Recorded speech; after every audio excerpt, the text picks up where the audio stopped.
Welcome to Doyle Spillane Real Estate. We've been at home on the Northern Beaches for the last 40 years. We're a boutique independent agency with a clear focus on achieving the best possible outcome for our clients every single time. Okay, today we have a very special DS Download podcast. We've got a very special young lady who has been working with us at Doyle Spillane for over 10 years. She's truly a light within our organisation.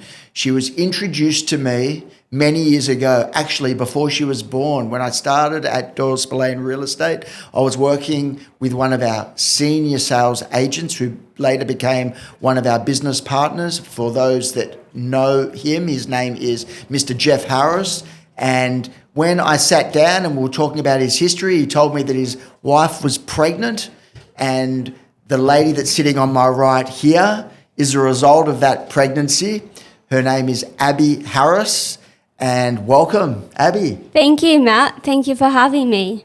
I know over many years we've been doing this podcast now for over a year, and every time you see us going to do it, you've always said, I wouldn't mind doing a podcast with you, Matt, and one day I wouldn't mind starting my own podcast. Is that correct? Yeah, that is correct. I do want to start my own podcast. It's called the Inclusion Podcast, and trying to educate people on disability and trying to get myself out there to be well known in the society, and hopefully one day on TV being one of the alumni, yeah. Oh, wonderful. That's a fantastic goal to have, Abby. So you've been here for over 10 years. Yeah. So how old are you now? I am 28. Yeah. I was born in January 13th, 1998. Yeah. Yeah. So. Excellent. And tell us a little bit about how you went growing up. And I know you really want to talk about you and what makes you so special and wonderful. And I know you wanted to bring some light to the special needs community and the inclusion. We're in Pride Month this month, so it's very much a topic of inclusion within our office. So take us through a little bit of your story. Where were you born, and tell us a bit about your family life. So I was born in Manly Hospital. And I had a mum and dad and an older brother, and I went to Curley Primary School. Great school. And then I went to Stella for high school. Yeah. Yep. And then throughout the years of primary school and high school, I found myself a bit different from the other kids because of my learning difficulties and my disability. And then when I went through primary school, I did get bullied a bit from school, from like different kids, because I was like feeling a bit different. And then I went to Stella, and then they had the learning support program. And I got, unfortunately, bullied again in high school, and it was really hard to cope with all that because it happened in year 7 and then in year 10. Oh. So, but it makes me who I am today because I'm strong and I know who I am and I know my disability, and I feel proud to live with a disability so I could educate the world about it. Oh, that's wonderful. I'm so sorry to hear about your bully, and I didn't know that was prominent with your growing up. And I will touch on that shortly. But before I do, when did you discover that you were a little bit different, and how were you diagnosed? So I was diagnosed at a very young age. When I was 4, my speech therapist told my parents that I had DVD, which is developmental verbal dyspraxia. And then I got diagnosed with mild intellectual disability at a young age. And then as I grew up, I noticed that I wasn't the same as my peers. So I decided to get more testing, and then that's when we found out that I got a bit of Jacobson syndrome, which is meaning of the missing chromosome 11. And then I have short stature syndrome, which makes sense because I'm short, but as my nan always says, small things come in good parcels. Yeah, very well. Very wise, your nan. Yes. So when you were diagnosed with this and you were going through North Curl Primary, how did it affect your, obviously there was a little bit of bullying, but did you also forge some nice friendships? Oh yeah, I forged beautiful friendship through Curly School. I'm still best friend with my best friend Hayley. I met her since I was like 2 years old, and then we went to primary school together, and then through primary school I met beautiful people. The teachers were lovely. My mum used to work at Curly Primary School. Yeah.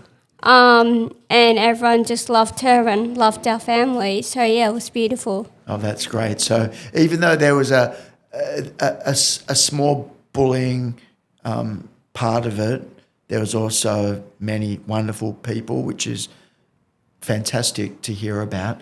With the bullying, I'll just touch on that briefly. Did the school take action, and what happened there? Was there any way did that get better at primary school? Unfortunately, no, it didn't get better. The bullying didn't get better in primary school. My teacher didn't really supported in this situation, to be honest. It was hard, but once I got into year 6, the bullying had stopped, which was good. And I had like a new teacher, like in year 6. That's good. So it just happened in year 5. And I Okay. think the teacher just missed a Stamped mark. it out? Yeah, just missed a mark and wasn't really that supportive, to be honest. But it happens. Yeah, you've got a wonderful way of looking at things, which is one of the things I've always noticed about you. You're always glass half full, and you always see the good in people. Yeah. And you always you bring a beautiful energy to everyone that you meet, and that's one of the things that we've noticed here in the 10 years that you've been an integral part of our team, and we appreciate that. Now, with your learning difficulties, were there programs at the primary school to help you, or did you get any private tutoring to help you through the things that you weren't coping with from an academic point of view? Yeah, so I had teacher's aid, and I'll get pulled out of the classroom and they'll help me with my work. Yeah. There was some stages where it wasn't very good because I had one of my teachers decided to do the work for me, which was Yeah. a bit hard. And I think looking back, I think there wasn't very much knowledge of helping people like myself or other kids with like special needs or like learning difficulties. Yes. So I think to branch out, they should learn to be more patient and more empathy and like respect us. Was she doing the work because she just wanted to get it done, or did she feel like that was a way to help you? She just wanted to get the work done. She wanted to get it done, yeah. She was not patient. She said, "Hurry up, you're too slow. Let me just do the work for you." Mind you, it was a NAP plan test for maths. Okay. Yeah. They were hard. Yeah. I remember my kids didn't like those NAPLAN tests at all. No, I hated it. Yeah. And were you doing any sports or anything recreational, dance, nippers, things like that? Yep, so I did. I started dancing when I was 2 or 3 years old. That's great. Yeah. And I went to 2 different dance schools that they don't exist anymore. So I started going to a dance school called Jane Stanley Dance Studio. Yeah. And then I went to Brooke Henderson Dance Studio. and I did a lot of dancing in my childhood. I did ballet, jazz, tap, hip hop, Wow. bit of lyrical. And when I was 6, I did nippers. And then I really enjoyed nippers. And then I had Dad helping me paddle out or swim out for the swim and the board. And then I used to play netball. And then I played soccer. And then one year I played netball and soccer at the same time. Wow. So you were busy between schoolwork, getting through the schoolwork, the extras that you were doing, and you were doing a lot of dance and sport. So all good things. So your parents were obviously very good parents, very active, very encouraging of you doing what everyone else was doing. Yeah, exactly. And how did you go in the sports and the dance? Did you cope okay with them? Yeah, I coped wonderful at Jane Stanley. They really supported me and they treated me like any other would. And That's great. And then, as you were saying, my parents just wanted me to be as normal. My mum especially wanted me to be as normal as possible, any other kid, and not treat me any different. And there was a time where she was my netball coach, and it was very good to see my mum coach my team when I was a young girl, when I was about 8 years old. And then I did soccer, and then I did soccer when I got a bit older. And then, it was really good. Wow. Yeah. So you had a pretty good, rewarding childhood, not without its challenges. Yeah. And not without some things that were probably, affected you. How did you deal with it from a mental perspective yourself, with being a little bit different, yet getting out there and doing it? Did you cope okay mentally? Yeah. And how did you do that? Yeah, I coped okay. I struggled a lot with my mental health especially when I was in high school. I went through stages of deep, dark depression. And then when I left school, I also went back into the deep, dark depression.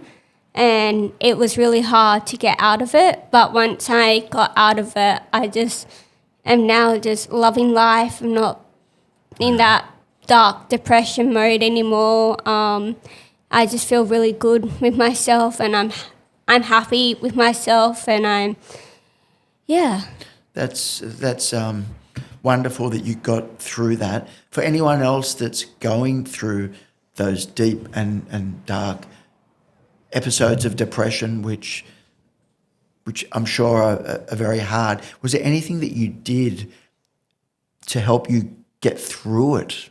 Was there any practices that you did, or is there any way, or did you just wake up one day and go make a decision? Was there medical intervention? Did you see people? Take us through that. Yeah, so when obviously when I lost Mum when I was in year 6, in year 7, I went through dark depression, and I had one of my friends from high school to help me go through it. And then I had my head of year to help me go through it. And then I went and saw heaps of professionals outside of school.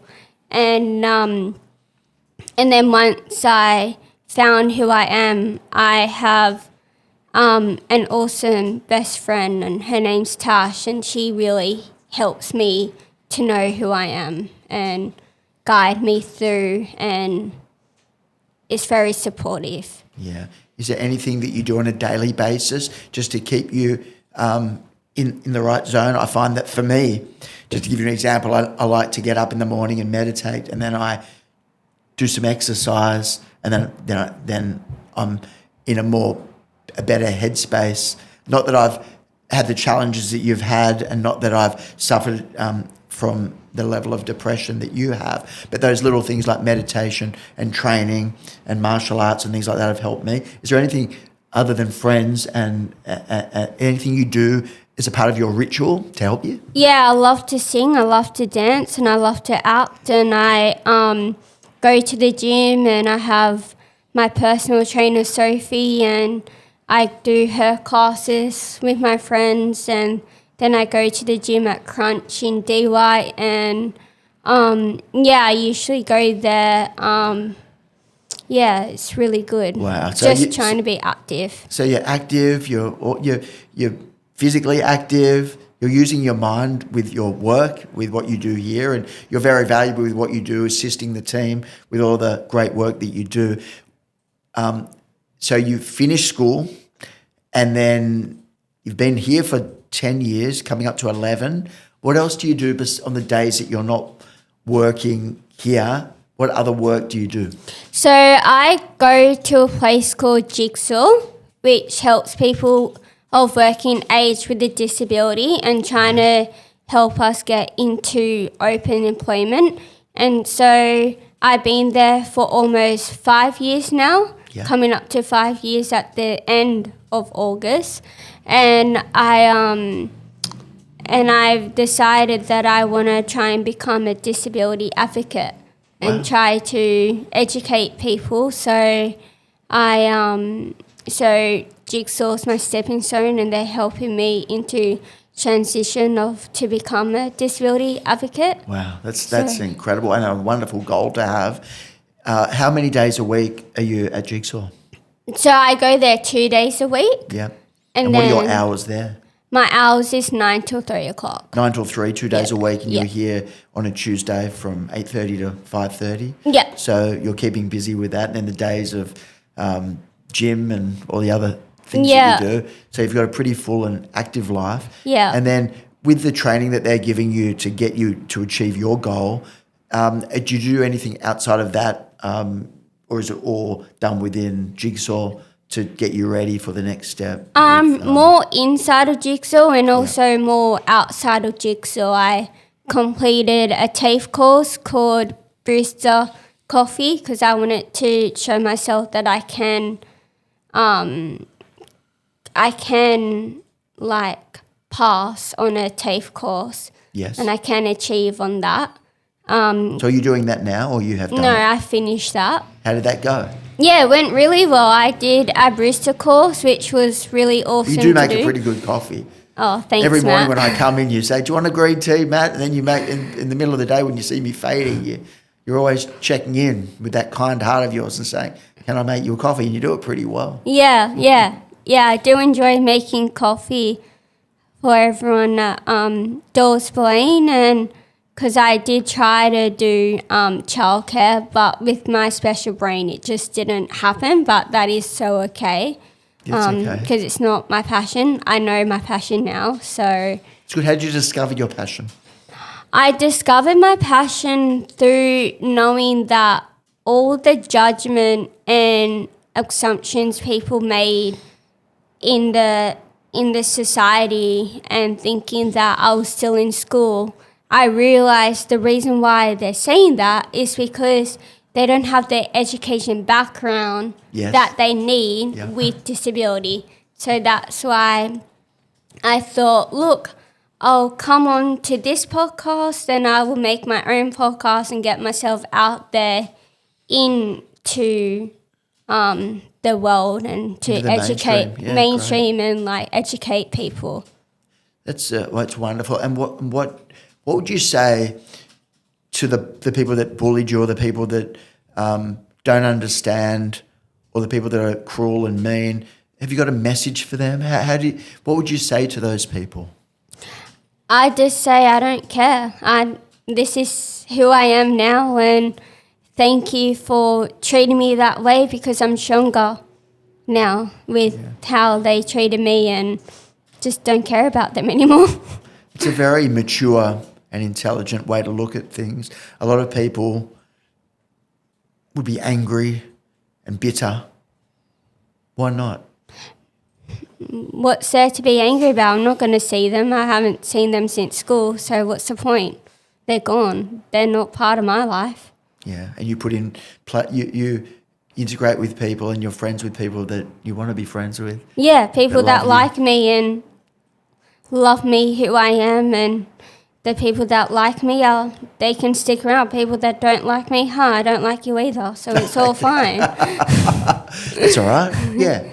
You just move on. You stay in your lane and they stay in theirs. Exactly. Yeah. Exactly. Now I want to touch on something that I'm sure it's not easy to talk about, but you mentioned that you lost your mum at a young age. And how old were you? I was 12. My brother was 15. Our mum got diagnosed with breast cancer when I was in kindy, so I was 6. And then my brother would have been like, I don't know. 3 years older. 3 years older. So 9. about 8 or 9. Yeah. And then she went through all of her stuff through my primary school, and then unfortunately we lost her in the July holidays. Yeah, that's... which is unfortunate. You know, cancer is an evil, evil diagnosis to ever have. Killer, it's a killer. And you're obviously extremely close with your mum and your dad. Yeah. Lisa and Jeff. And how did you cope with not having your mum at such an early age? At the start, I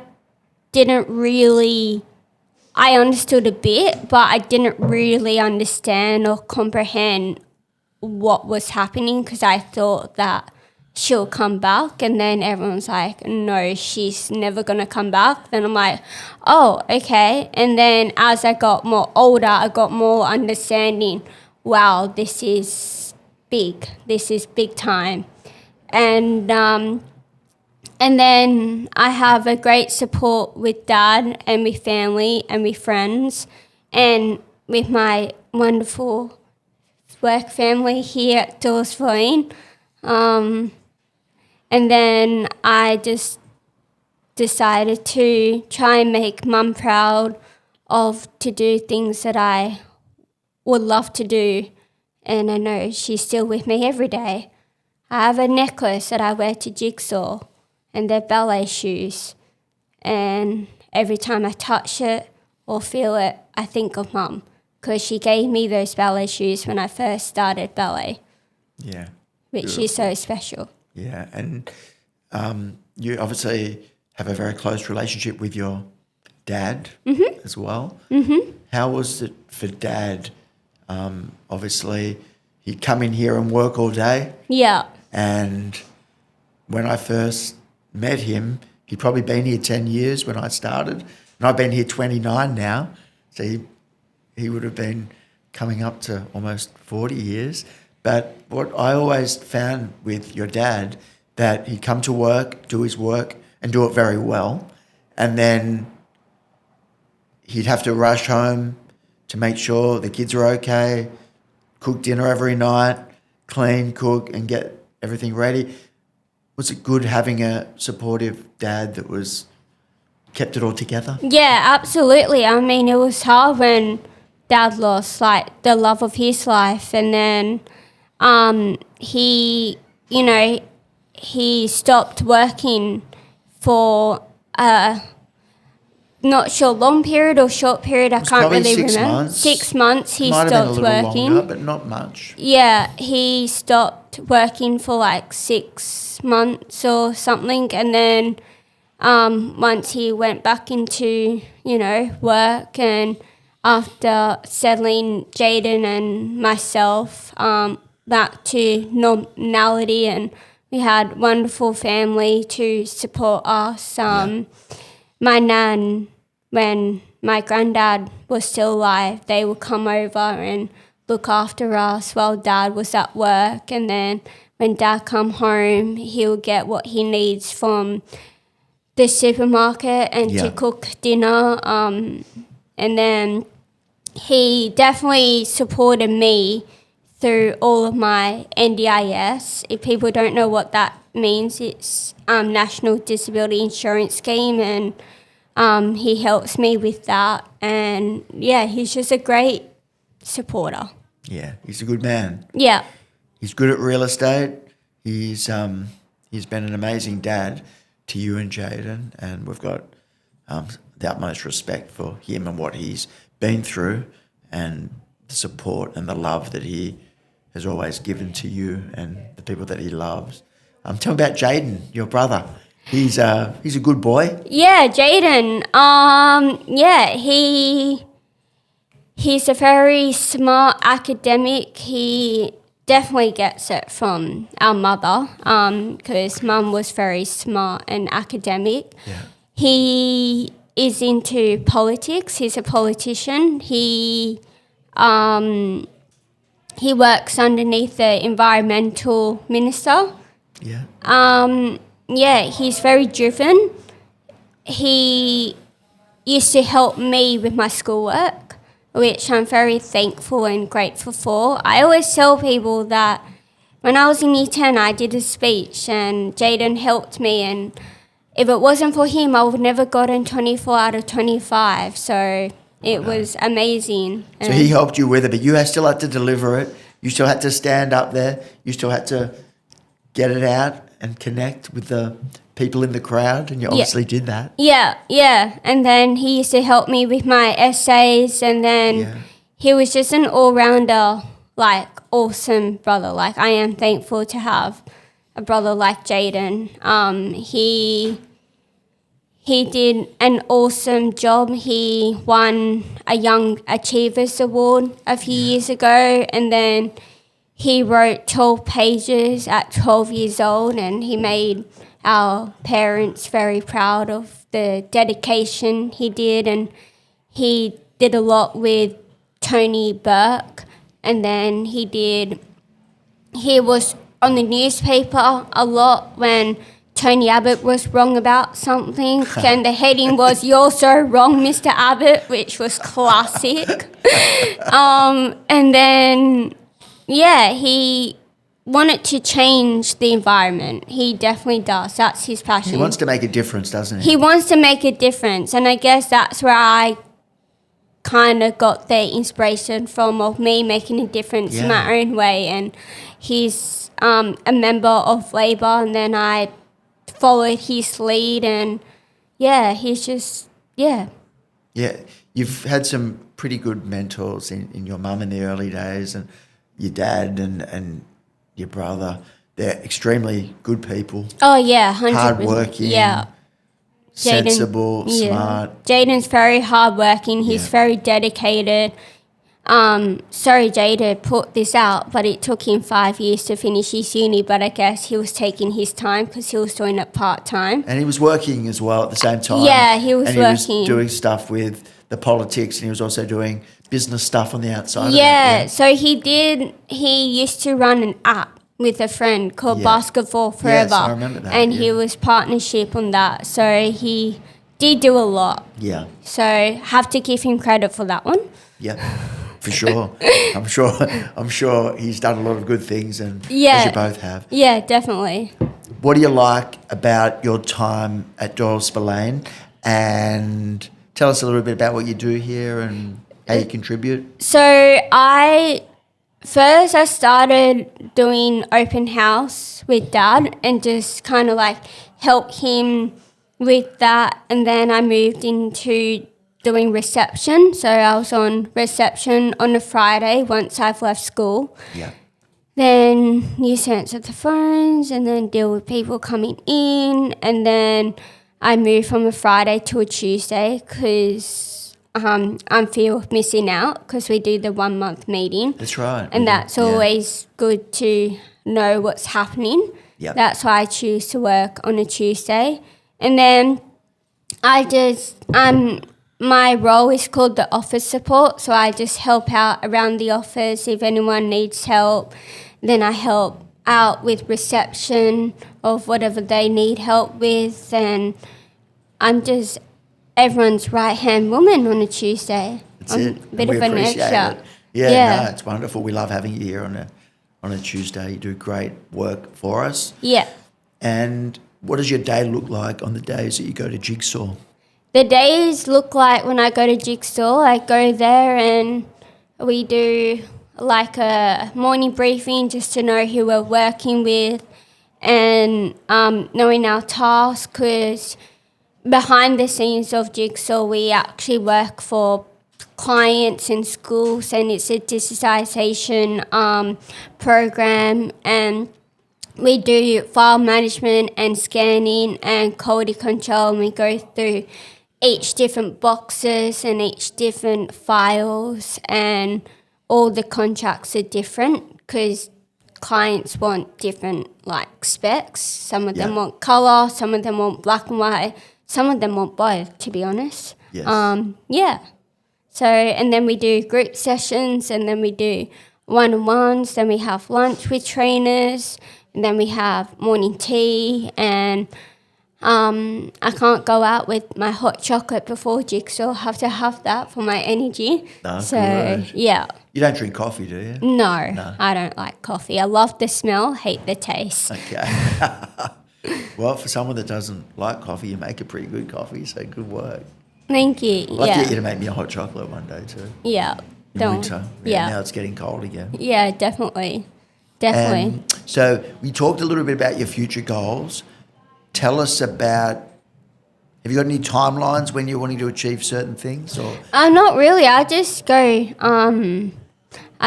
step by step. Yeah. Then take it day by day. I don't really look into the future, to be honest, because if I look okay. into the future, it sort of, freaks me out. So I like to go step by step. Be in the moment, definitely. 100% being in the moment is really like a beautiful thing. And then touching back on sport, my family is a big skiing family. That's right, you are. And we did a lot of skiing. We went to Japan a couple of times and Canada a couple of times, and we love our skiing. That's it. You're still doing a bit of it? Yeah. Hopefully Dad and I can go down there and ski if there's good snow. Yeah, I'm not sure what this year's looking like, but hopefully it'll be a good year. Yeah, 100%. You make sure next time he goes to Japan or Canada, you go with him. He likes to have his little solo trips these days sometimes. 100%, yeah. We'll see on that one. That's it. And is there anything you'd like to, in terms of bringing awareness to your situation and what you've been through, is there anything you'd like to say to the people that are watching today? Anything else that you want to add? Yeah, so I really am excited to hopefully launch my own podcast. Yes.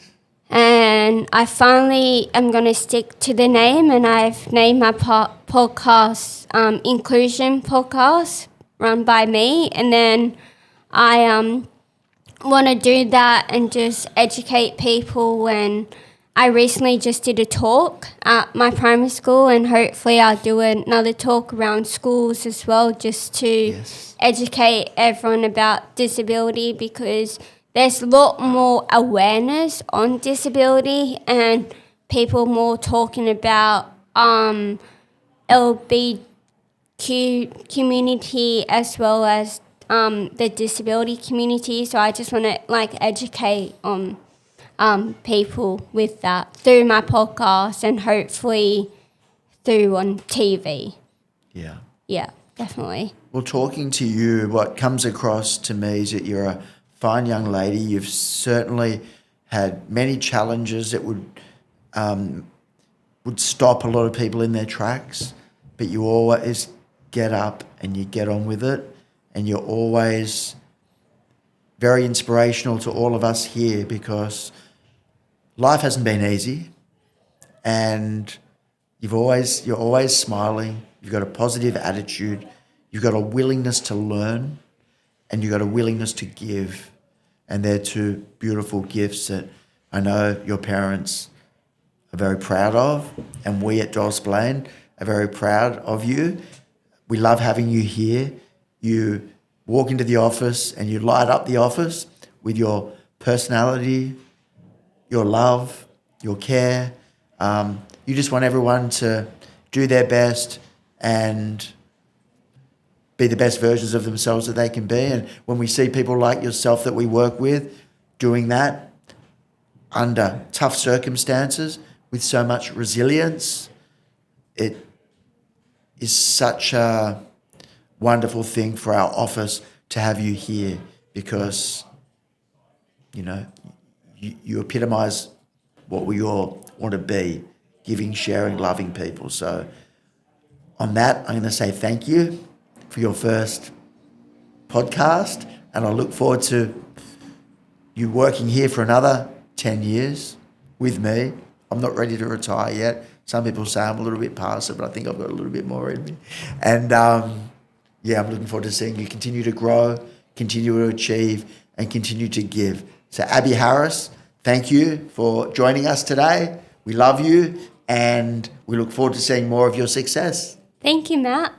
Awesome.